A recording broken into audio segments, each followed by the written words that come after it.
আসসালামু আলাইকুম। স্বাগত জানাচ্ছি আন্তর্জাতিক সংবাদে। সংবাদের শুরুতেই থাকছে সংবাদ শিরোনাম। পৃথিবী এখন তৃতীয় বিশ্বযুদ্ধের দ্বারপ্রান্তে।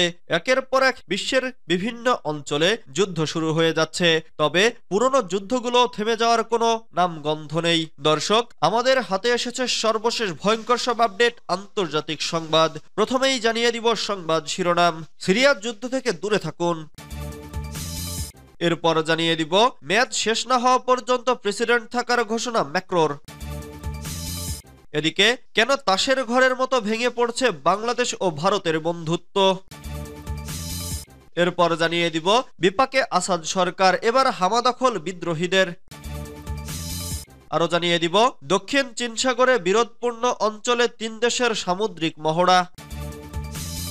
সর্বশেষ জানিয়ে দিব ইউক্রেনের উত্তেজনা বৃদ্ধির জন্য ল্যাভরভ ও ব্লিংকেনের পরস্পরকে দোষারোপ। এতক্ষণ শুনছিলেন সংবাদ শিরোনাম, এবারে বিস্তারিত। তবে অনুরোধ থাকবে ভিডিওটিতে একটি লাইক করবেন এবং কমেন্ট করে জানিয়ে দিবেন কোন জেলা থেকে আপনি আমাদের এই ভিডিওটি দেখছেন। সিরিয়া যুদ্ধ থেকে দূরে থাকুন। সিরিয়ার যুদ্ধ থেকে ইরাককে দূরে রাখার আহ্বান জানিয়েছেন বিদ্রোহী গোষ্ঠী হায়াত তাহরির আল শামের নেতা আবু মোহাম্মদ আল জোলানি। বার্তা সংস্থা এএফপি তাদের এক প্রতিবেদনে এ খবর জানিয়েছে। খবরে বলা হয়, বৃহস্পতিবার 6 ডিসেম্বর টেলিগ্রাম চ্যানেলে এক ভিডিও বার্তায় তিনি ইরাকের প্রধানমন্ত্রী মোহাম্মদ শিয়া আল সুদানির প্রতি এই আহ্বান জানান। এর আগে গত সোমবার সিরিয়াকে সাহায্য করতে ইরাক থেকে সেনা পাঠানোর অনুরোধ জানায় ইরান সমর্থিত শক্তিশালী সশস্ত্র গোষ্ঠী কাতেব হিজবুল্লাহ। কাতেব ইরান সমর্থিত সাবেক আধা সামরিক বাহিনীগুলোর জোট হাশেম আল শাবির অংশ। বর্তমানে গোষ্ঠীটি ইরাকের নিয়মিত সেনাবাহিনীর অন্তর্ভুক্ত। ইরাক সরকারের প্রতি কাতেব হিজবুল্লাহর ওই অনুরোধের পরিপ্রেক্ষিতে জোলানি পাল্টা এই আহ্বান জানান। ভিডিও বার্তায় জোলানি ইরাকের প্রধানমন্ত্রীকে সিরিয়ায় বর্তমানে যা ঘটেছে তাতে না জড়ানোর অনুরোধ করেন। তিনি হুঁশিয়ারি ব্যক্ত করে শিয়া আল সুদানির উদ্দেশ্যে বলেন, সিরিয়ায় যা ঘটছে তাতে হস্তক্ষেপ করা থেকে হাশেম আল শাবিকে বিরত রাখুন। মেয়াদ শেষ না হওয়া পর্যন্ত প্রেসিডেন্ট থাকার ঘোষণা ম্যাক্রোর। পদত্যাগের আহ্বান প্রত্যাখ্যান করে মেয়াদ শেষ না হওয়া পর্যন্ত ফ্রান্সের প্রেসিডেন্ট থাকার ঘোষণা দিয়েছেন ইমানুয়েল ম্যাক্রো। বৃহস্পতিবার 5 ডিসেম্বর জাতির উদ্দেশ্যে টেলিভিশনে দেওয়া 10 মিনিটের ভাষণে তিনি এ ঘোষণা দেন বলে এক প্রতিবেদনে জানিয়েছে বার্তা সংস্থা রয়টার্স। প্রতিবেদনে বলা হয়, বুধবার ফরাসি প্রধানমন্ত্রী মিশেল বার্নিয়ার পদত্যাগ করার পর ফ্রান্সের রাজধানী প্যারিসে টেলিভিশনে জাতির উদ্দেশ্যে ভাষণ দেন ফ্রান্সের প্রেসিডেন্ট ম্যাক্রো। ভাষণ শেষে বিদায়ী প্রধানমন্ত্রী মিশেল বার্নিয়ার সঙ্গে বৈঠকের একটি ছবি সামাজিক যোগাযোগ মাধ্যমে শেয়ার করেন ম্যাক্রো। সেখানে তিনি নিষ্ঠার সঙ্গে তার দায়িত্ব পালন করার জন্য বার্নিয়ার প্রতি ধন্যবাদ ও কৃতজ্ঞতা জানান। জাতির উদ্দেশ্যে দেওয়া ভাষণে ম্যাক্রো তার নিজের পদত্যাগের আহ্বান প্রত্যাখ্যান করে জানান, তাকে 5 বছরের জন্য যে ম্যান্ডেট দেয়া হয়েছে তা শেষ না হওয়া পর্যন্ত তিনি প্রেসিডেন্ট থাকবেন। 2027 সালের মে মাস পর্যন্ত প্রেসিডেন্ট হিসেবে মেয়াদ আছে বলে নিশ্চিত করেন তিনি। বার্তা সংস্থা রয়টার্সের প্রতিবেদনে আরো বলা হয়, ভাষণে কয়েকদিনের মধ্যে ফ্রান্সের নতুন প্রধানমন্ত্রীর নাম ঘোষণার অঙ্গীকার করে ইমানুয়েল ম্যাক্রো জানান, কারণ তার জন্য ফ্রান্স রাজনৈতিকভাবে অচল হয়ে থাকতে পারে না।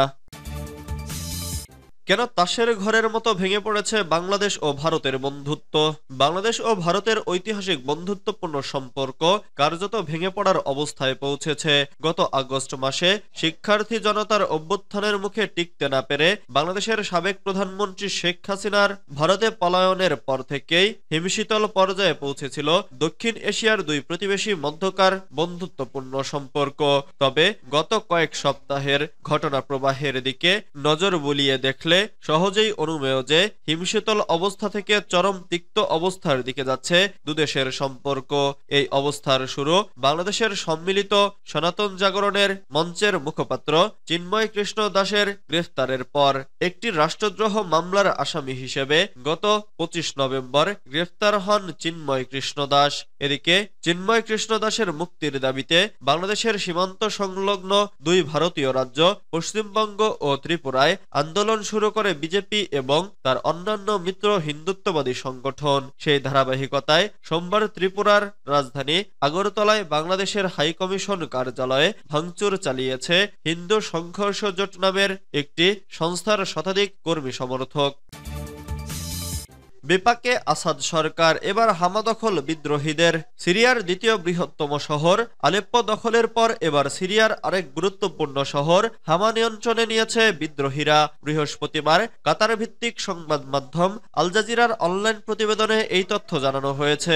প্রতিবেদনে বলা হয়েছে ৮ দিন আগে আকস্মিক হামলা শুরু করে বিদ্রোহীরা। এটি সিরিয়ার বাশার আল আসাদ সরকারের জন্য বিশাল ধাক্কা। গত বুধবারেই আলেপ্পো শহর দখল নেয় বিরোধী ইসলামী গোষ্ঠী এইচটিএস। এরপর তার পাশেই হামা অঞ্চলে দেশটির সেনাবাহিনীর সঙ্গে লড়াই শুরু করে বিদ্রোহীরা। শেষ খবর পাওয়া পর্যন্ত হামাও দখলে নিয়েছে তারা। সিরিয়ার সেনাবাহিনী জানিয়েছে তুমুল লড়াইয়ের পর গতকাল বৃহস্পতিবার বিদ্রোহীরা হামায় প্রবেশ করে। এরপর শহরটি থেকে পিছু হটে সিরিয়ান বাহিনী। এক বিবৃতিতে সিরিয়ান বাহিনী জানিয়েছে বেসামরিকদের প্রাণ বাঁচাতে এবং লড়াই বন্ধ করতে আরো বাহিনী মোতায়েন করা হচ্ছে। এইচটিএস এর নেতা আবু মোহাম্মেদ আল জুলানি হামা শহর পুরোপুরি দখল নেওয়া হয়েছে বলে ঘোষণা দিয়েছেন। শহরের সামরিক বিমানবন্দরও বিদ্রোহীরা দখলে নিয়েছে বলে আল জাজিরার প্রতিবেদনে বলা হয়েছে। দক্ষিণ চীন সাগরের বিরোধপূর্ণ অঞ্চলে ৩ দেশের সামুদ্রিক মহড়া। ফিলিপাইন, মার্কিন যুক্তরাষ্ট্র এবং জাপানের সশস্ত্র বাহিনী শুক্রবার দক্ষিণ চীন সাগরে ম্যানিলার অর্থনৈতিক অঞ্চলের মধ্যে সামুদ্রিক মহড়া পরিচালনা করেছে। ইউএস ইন্দো প্যাসিফিক কমান্ডের বরাত দিয়ে শুক্রবার ৬ ডিসেম্বর এ খবর দিয়েছে রয়টার্স। মার্কিন ইন্দো প্যাসিফিক কমান্ড এক বিবৃতিতে বলেছে এই মহড়ার লক্ষ্য প্রতিরক্ষা কৌশল এবং পদ্ধতির আন্তঃকার্যক্ষমতাকে শক্তিশালী করা। স্কারবোরো শোল ইস্যুতে বুধবার আবারও বিবাদে জড়িয়ে পড়ে চীন ও ফিলিপাইন।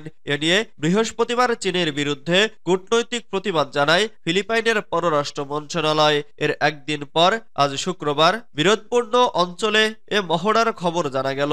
এর আগে জুনে যুক্তরাষ্ট্র, কানাডা, জাপান ও ফিলিপাইনের নৌবাহিনীর অংশগ্রহণে দক্ষিণ চীন সাগরে 2 দিনের সামরিক মহড়া অনুষ্ঠিত হয়েছে।